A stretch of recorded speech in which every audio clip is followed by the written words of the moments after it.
Assalamualaikum warahmatullahi wabarakatuh. Kami dari kelompok 4 ingin mempresentasikan hasil kerja kelompok kami tentang analisis desain sistem informasi membuat prototipe aplikasi.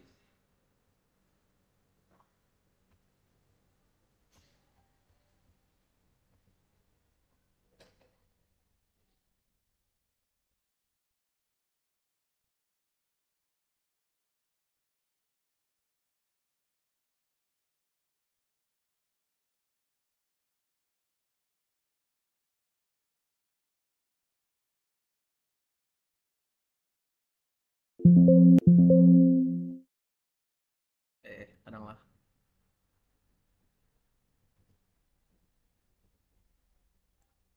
Ayo.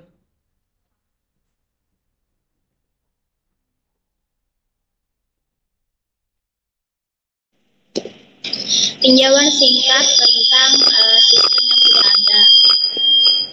Sistem pengelolaan spare part ada alat berat yang sedang berjalan saat ini masih menggunakan metode manual, terutama melibatkan proses input data stok, pencatatan barang masuk dan keluar, serta penyesuaian laporan stok gudang. Dalam pelaksanaannya, administrasi terlibat secara langsung dalam mencatat semua transaksi terkait. Namun informasi yang dihasilkan mungkin tidak selalu tersedia secara real time dan memerlukan upaya tambahan untuk memastikan pemantauan yang efisien.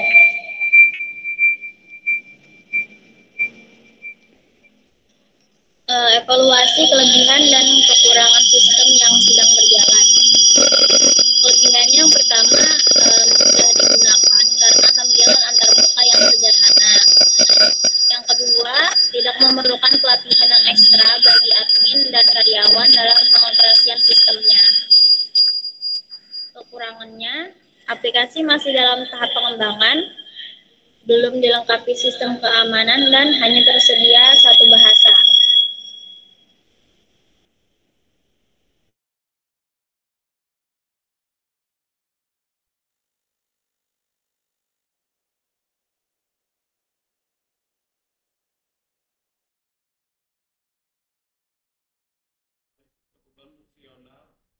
Berikut merupakan kebutuhan fungsional dapat melakukan penginputan username dan password oleh tim. Bagus nih.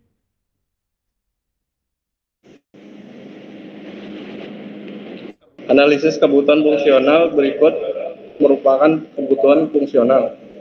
Dapat melakukan penginputan username dan password oleh admin dan karyawan agar dapat masuk ke dalam sistem. Pada unsur admin, sistem dapat mengelola data pengguna. Sistem dapat melakukan pengelolaan barang gudang, barang masuk, dan barang keluar.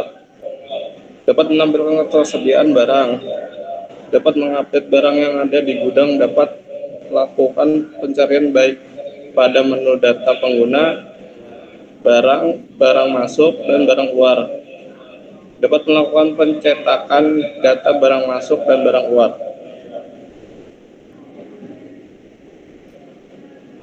Analisis kebutuhan non-fungsional. Berikut merupakan non-fungsional operasional, ada PC, laptop, handphone, dan web browser. Informasi notifikasi atau validasi ketika ada data yang belum lengkap diisi, data berhasil disimpan, data gagal disimpan, dan nomor barang yang sudah ada. Kompatibilitas sistem kompatibel terhadap semua perangkat termasuk handphone.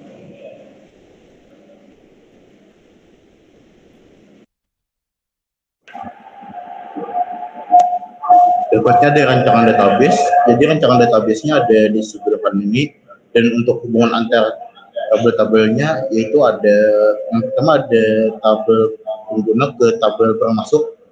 Jadi hubungan antara tabel pengguna dan tabel barang masuk adalah one to many. Berikutnya ada tabel pengguna ke tabel barang keluar. Hubungan antara tabel pengguna dan tabel barang keluar juga adalah one to many. Berikutnya ada tabel barang ke tabel barang masuk. Jadi hubungan antara tabel barang dan tabel barang masuk adalah one to one, dan yang terakhir ada tabel barang ke tabel barang keluar. Jadi hubungan antara tabel barang dan tabel barang keluar juga adalah one to one.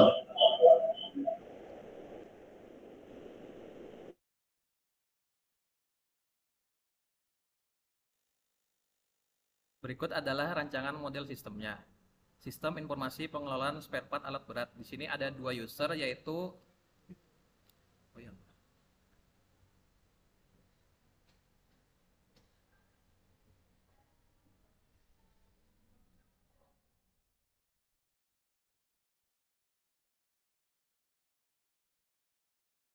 rancangan model sistem. Di sini ada sistem informasi pengelolaan spare part alat berat. Di sini ada dua user, yaitu admin dan karyawan. Yang pertama ada login, kemudian mengelola data pengguna, mengelola stok barang, mengelola barang masuk, dan mengelola barang keluar. Perbedaan dari sistem informasi pada admin dan karyawan terletak pada pengelolaan data pengguna. Di sini yang dapat mengelola data pengguna hanya admin, sedangkan karyawan tidak dapat mengelola data pengguna.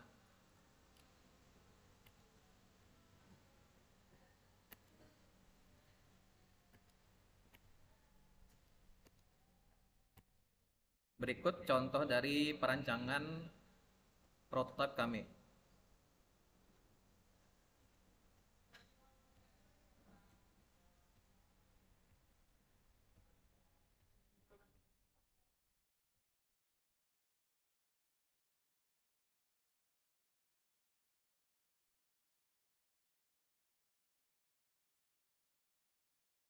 Selanjutnya kita akan mencoba mendemokan tentang prototipe yang kami buat.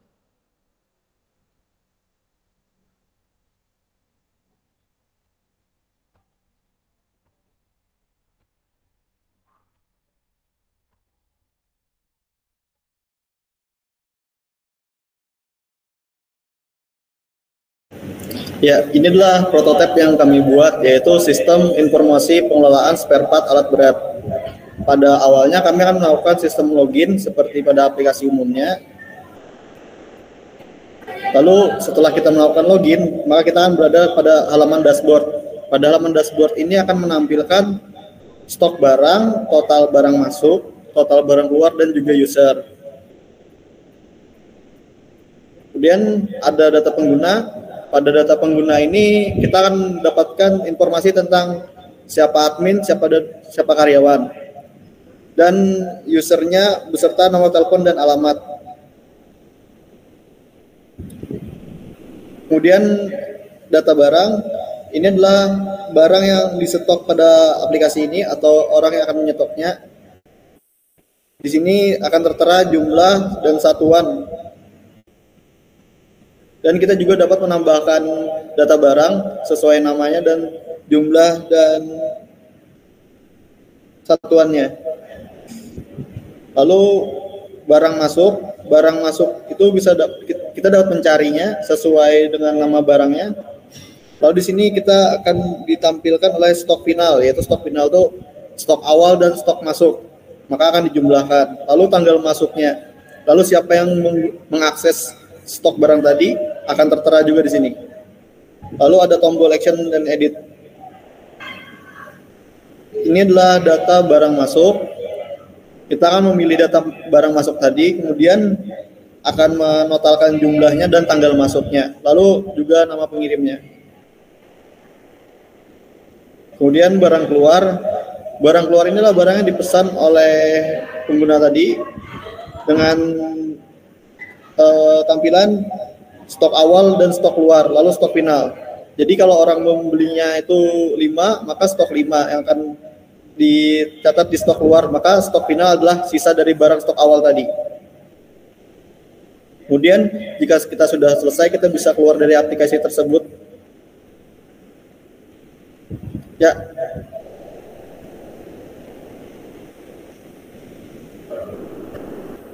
Baik, sekian presentasi dari kelompok 4. Salah hilap mohon maaf. Assalamualaikum warahmatullahi wabarakatuh.